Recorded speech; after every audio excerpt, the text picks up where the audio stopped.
Hey y'all, Patrick here. Hope you guys are doing fantastic. And it's been a while since my last office studio rundown tour video, whatever you want to call it.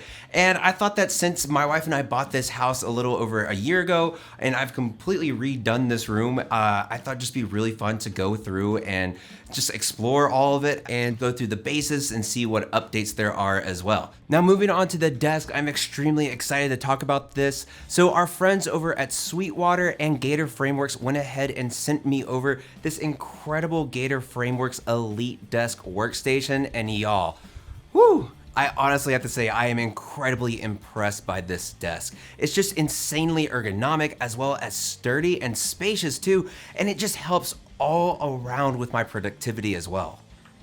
What's really great about this desk, I feel, is not only the amount of space that you have to actually be able to work on and put stuff in, but just how just ergonomic it is and how everything is within such a stone's throw of you at all times. It makes everything so much quicker, faster, and just way more productive overall.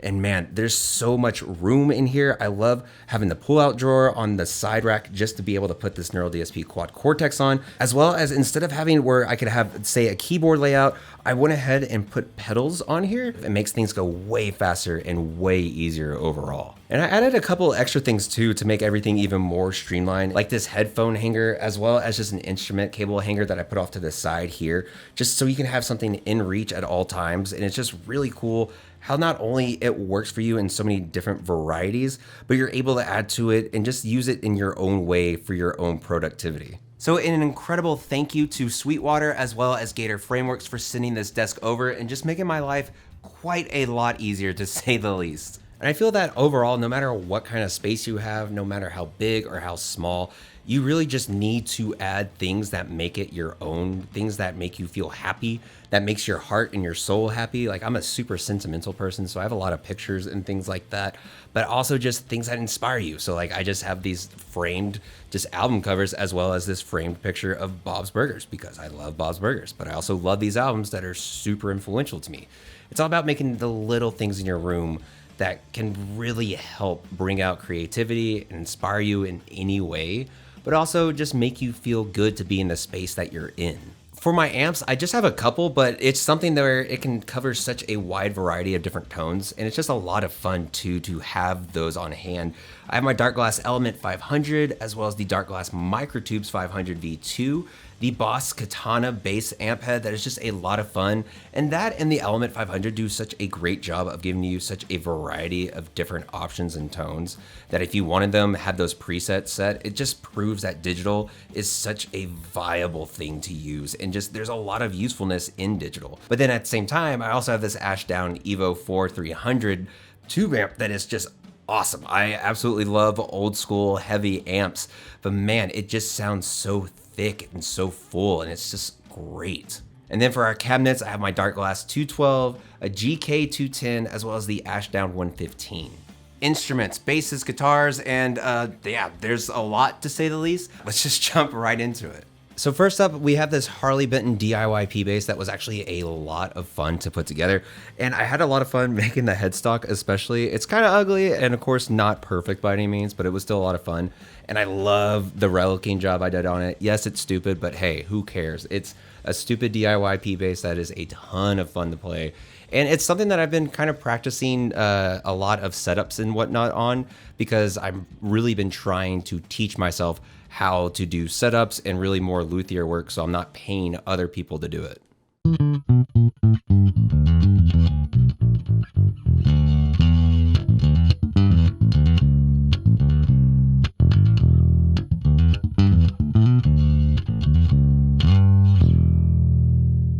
So the Squier 40th Anniversary Gold P-Bass, this bass is just a ton of fun, and just the overall feel and playability and also sound too are just top notch for an instrument that was what, $400 or $500 brand new. It is really a stellar instrument.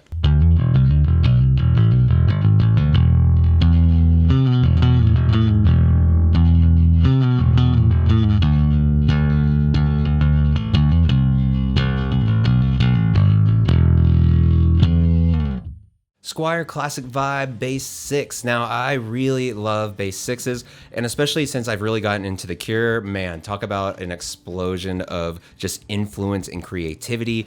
I love doing giant soundscapes with the Bass 6, and I can't wait to really dig into it further and probably just go ahead, upgrade everything, including the bridge, maybe the pickups too, if I can really just justify the price for the Curtis Novak pickups that are just apparently the best. So this is a really great option for a lot of bass players because it gives you a completely different way of thinking, and it's just a lot of fun.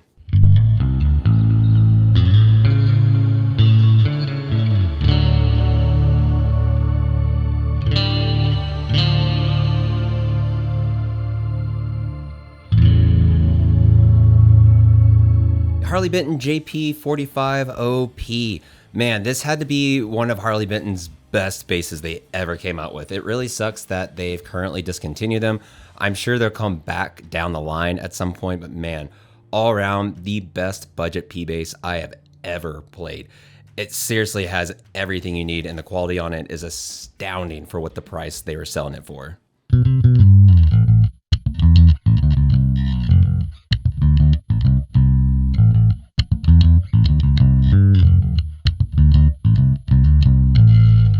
Ooh, so this is a new one. I realize I have not told anyone about or revealed at all, but I got an used Ibanez ATK300 a few months ago. I absolutely love Stingray-esque basses, and I've always heard great things about the ATK series, so I got one for a really decent price, and I'm going to make a video over this one specifically about me receiving it, and I'm going to be cleaning it up, revamping a few things on it, I think, and yeah, I'm just excited to see this one in its full form down the line.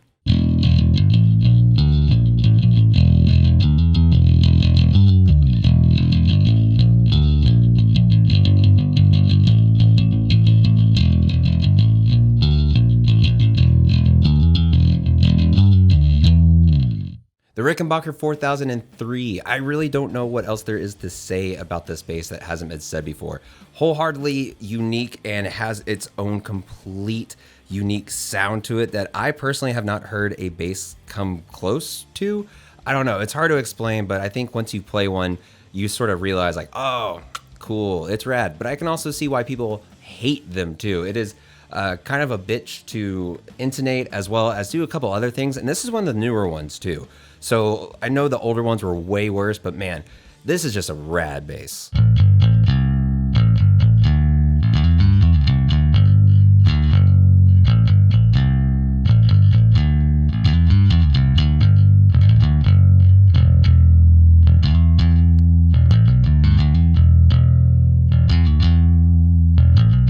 The Baum Nidhogg is just such a awesome bass in itself. Not only the color, but the style. It's such a unique blend between, I guess, like a jazz bass and a Rickenbacker. And just the single coil sounds so good, but so mean and so fat. And I've just really enjoyed my time with this bass since I've had it.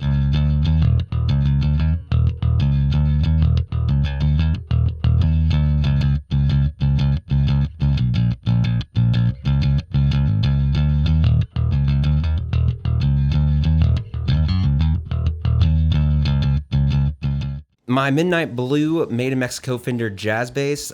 This used to be my tour backup bass for my main green jazz bass, and this is just a workhorse of an instrument. I've really enjoyed all the times I've had with this bass, and since I've gotten it, I've put in some Seymour Duncan Apollo pickups, as well as I sanded down the finish to whatever kind of color you want to call it now. Do I feel like finishing it down the line? No, but I've also put flats on it too, so that makes it even more fun.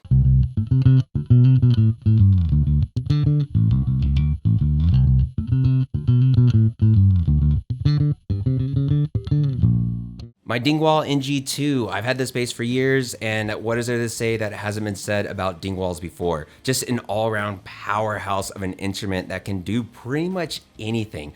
Really, the only bad thing about this one is that there's no fifth string for me to have that low B. But I've been kind of thinking about just going ahead and restringing it as BEAD and just getting rid of the high G altogether, and I don't know, what do y'all think about that?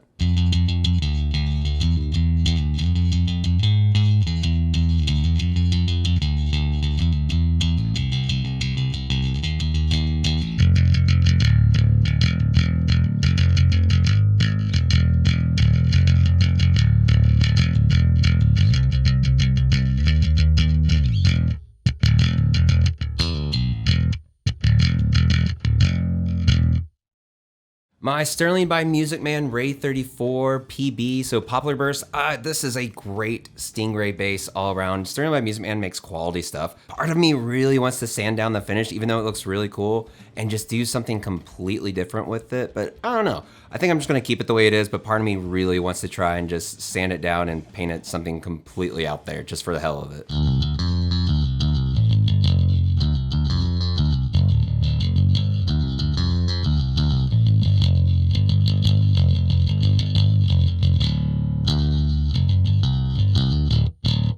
The Cort Space 5 headless bass. This bass is just awesome. The only thing wrong with it, and I mean the literal only thing wrong with it, is the Bartolini pickups in it. And I want to get those switched out. I don't know what to get them switched out with, but I just know these type of Bartolini soap bar pickups I've never gotten along with. But man, this bass ergonomically is just fantastic. And the only thing it's missing is just a more beefy set of pickups, in my opinion.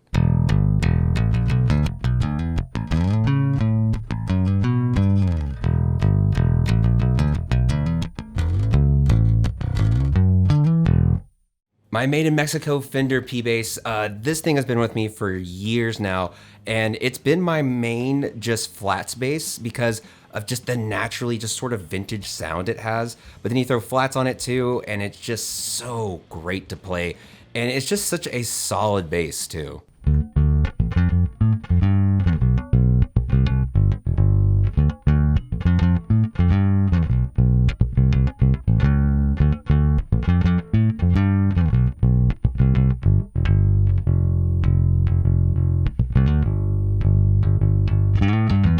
The Warwick Rockbass Corvette, man, I have to say, this is probably the greatest import bass I've ever played. It has been a bass that I've continuously gone to more and more over the years that I've had it, and it's just so impeccable from start to finish, and they just knocked it out of the park. Now, I've never played a German Warwick before, which I know is like sacrilegious to some people, and I'm sure one day I will, but man, the quality on this bass is just impeccable, and it honestly has moved into my top 3 favorite basses that I have.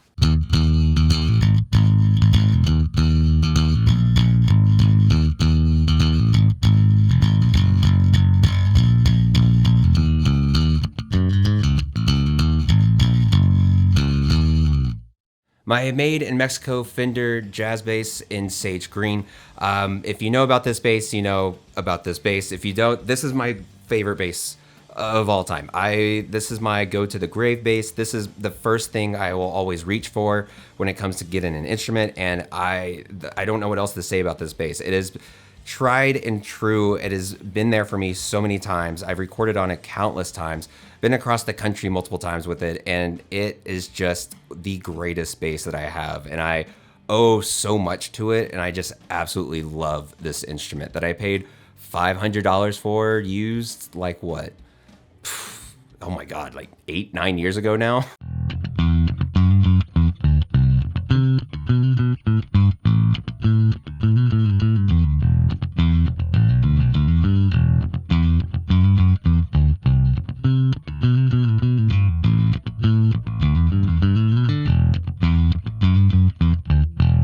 My Fender Justin Meldal Johnson Mustang bass. This is a surprising one because I did not expect to keep this. I thought it would just be a really cool and fun short scale bass to play around with for a bit, but man, there's something about it. I don't know if it's just the relic part about it. That blue color is absolutely gorgeous. The pickup itself is just so simple, and just, I don't know, I haven't changed the strings on it because they're flats since I've gotten it, and man, it is just awesome, incredibly versatile. It's so fun to play, and just a solid instrument all around.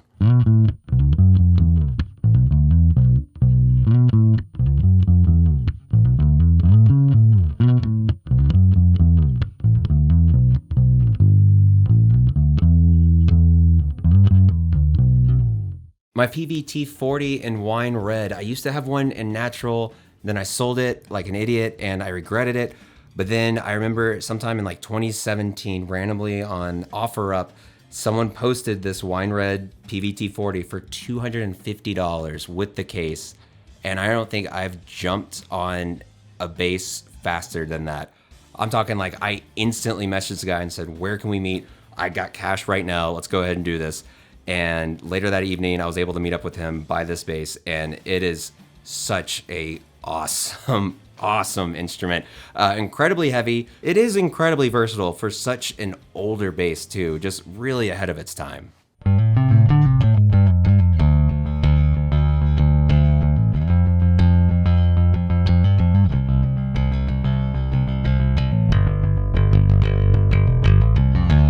This is an awesome one. I just bought this for my birthday. It was one of those things that I said, you know what? I've always wanted a birth-year bass. And so I ended up finding a 1992 Ernie Ball Music Man Stingray. And man, this bass is rad. It is something else, y'all. An American-made bass that just built to such quality that, oh my God, it is awesome. And it's turned into one of those basses where I'm like, yep, I'm never gonna sell this one.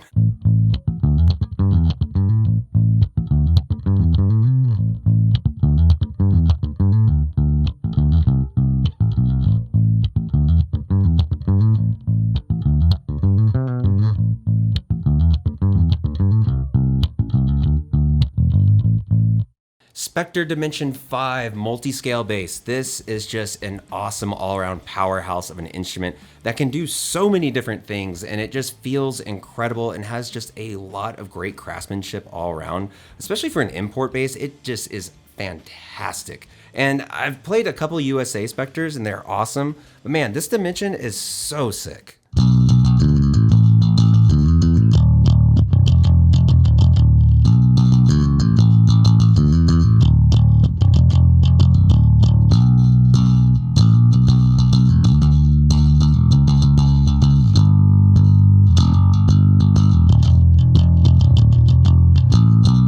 The Harley Benton RB414, their take on an import copy of a Rickenbacker that doesn't really sound like a Rickenbacker. It sounds like a really thick P-Bass, honestly, with some more tone variances because of the two pickups.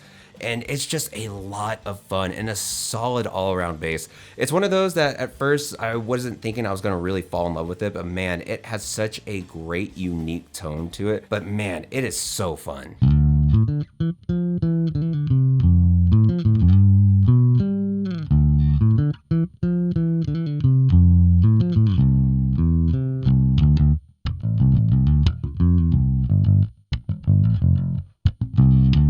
This unknown fretless part space that I got off of Craigslist for $30, $40 years and years ago. I've been meaning to really put time, effort, and money into this, but other things in life gets in the way, of course. And one day I'm going to fix it up, and it's gonna be really cool, especially because I don't know a whole lot about fretless, but it's kind of fun.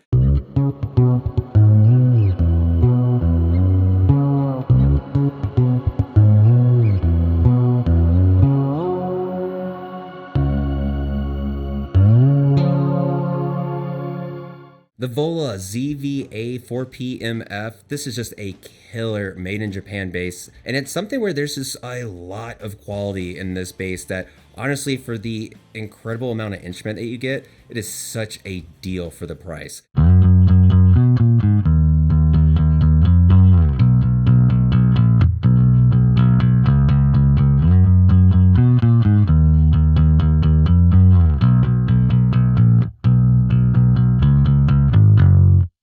Now my Krappy Bass. This has a lot of just sentimental value to me now, just because it's a lot of fun. I love just like the kitschiness of it and just how dumb but fun it is. So while it is not the most useful thing in the world, it's so fun. And it's just such a fun motto and company that is just, I love it. It's a crappy bass, but it's awesome.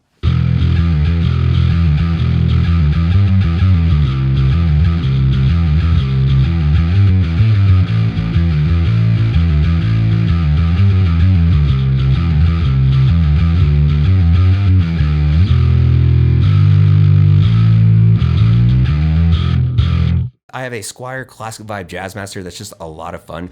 Jazzmasters have always been a very captivating instrument to me just because of how just kind of different they are all around. And just the offset variety of them is so cool.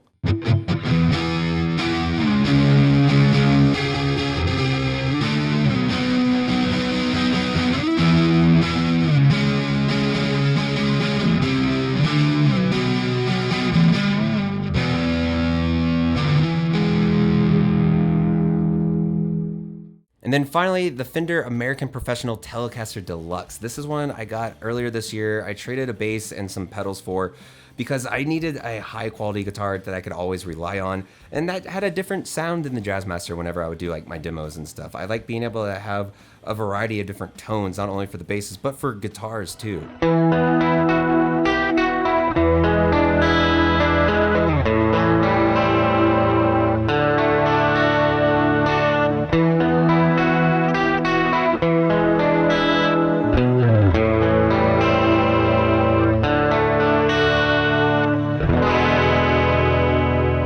So yeah, this is the new updated Space, and I'm really happy with it. I'm happy with what I've done with it so far. It is a work in progress, and it will never be perfect, but I'm excited to see what other things I can change to just really help out with my workflow, as well as just make everything just a lot easier and nicer looking too. I think just like as with human beings, like, you know, we're never the same person as we were a year ago, 5 years ago, 10 years ago, and just like your workspace shouldn't just be different, you know? It should be something that continuously progresses just like you, something that changes with you. You want your space to work with you, work for you.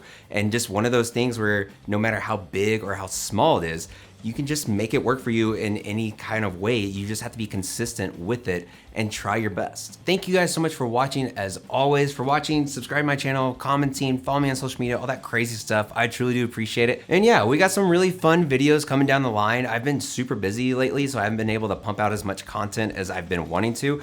But hey, you know, just slowly but surely, I'm super excited to see where things go. But of course, as always, no matter where in the world you are, stay safe, practice that bass, drink your water, and I'll see y'all next time.